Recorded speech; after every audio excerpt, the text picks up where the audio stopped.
भैया हो, आज पूरा देश में शोक के लहर बा।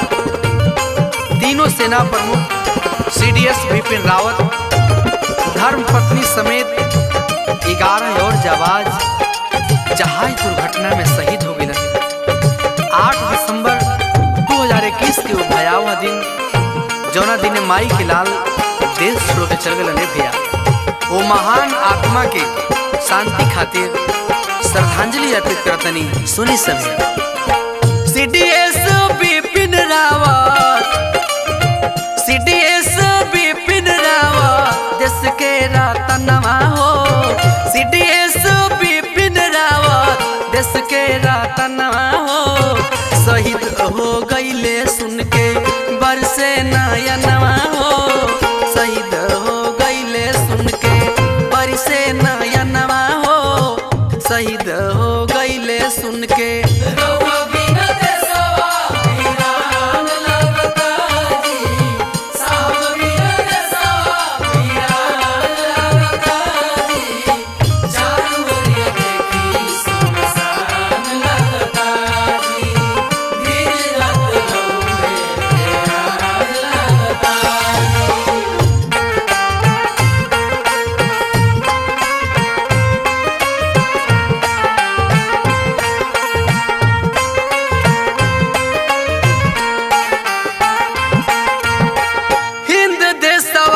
छाइल दुख के बदरिया,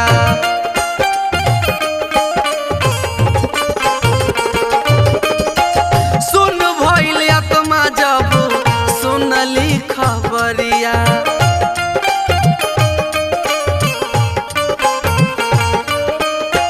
हिंद देशवा में छाइल दुख के बदरिया, सुन भइल आत्मा जब सुनली खबरिया। सुन के चिड़ैया छोड़ी, सुन के चिड़ैया छोड़ पारैले वीरनवा हो। शहीद हो गईले सुन के बरसे नयनवा हो। शहीद हो गईले सुन के बरसे नयनवा हो। शहीद हो गईले सुन के।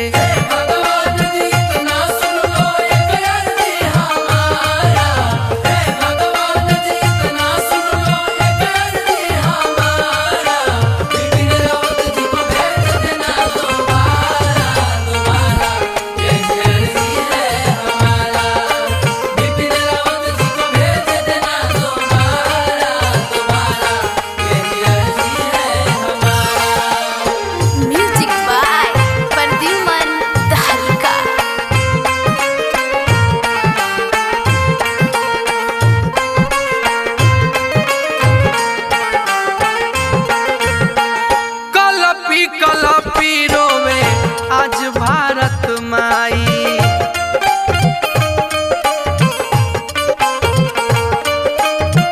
हे भगवान उनका दे तिलावटाई।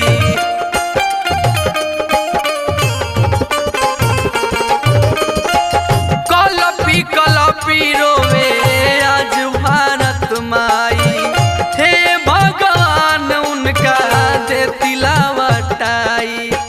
केहू नहीं भूली उनका, केहू नहीं भूली उनकर अमर बलिदानवा हो। शहीद हो गईले सुन के बरसे नयनवा हो।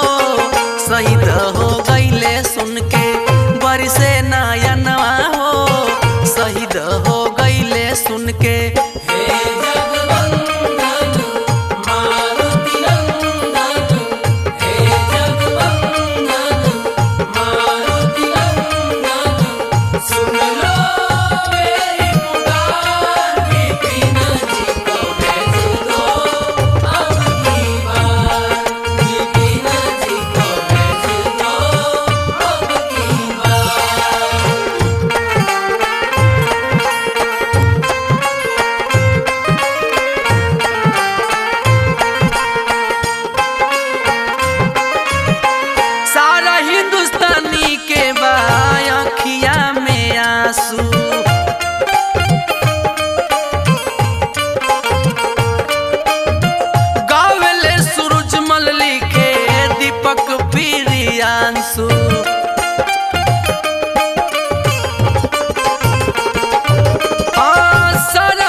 थर कांपे उनके,